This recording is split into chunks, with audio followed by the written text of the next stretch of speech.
আমাদের বকুল তলায় ভিড় জমেছে। বসেছে মেলা, দেখতে যাব আমি তুমি। হ্যালো ভালোবাসার ভাইরা, আজকে আমি চলে গিয়েছিলাম নবাবগঞ্জ কুটির শিল্প ও বাণিজ্য মেলা।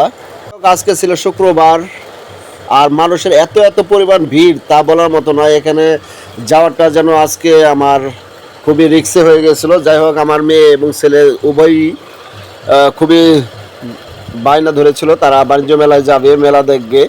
যাই হোক, তাদেরকে নিয়ে তাদের উদ্দেশ্যে আজকে অবশ্যই মেলায় গিয়েছিলাম। তো এত এত পরিমাণে ভিড় তা বলার মতো না। প্রতিটা রাইটে আমার ছেলে মেয়ে উঠেছে 50 টাকা করে টিকিট প্রতিটা রাইটে। বাচ্চাদের জন্য 50 টাকা, বড়দের জন্য 50 টাকা। এখানে বাচ্চাদের জন্য কোনো ছাড় নাই। যাই হোক, আমরা মেলায় অনেক দীর্ঘ সময় ঘোরাঘুরি করলাম। অবশেষে কিছু খাবার খেলাম, খাবার খেয়ে চলে আসলাম আবার বাড়িতে। তো এখনও যারা যান নাই বাণিজ্য মেলায়, তারা হয়তো জানেন না যে কত পরিমাণ ভিড় আজকে এই বাণিজ্য মেলায় ছিল।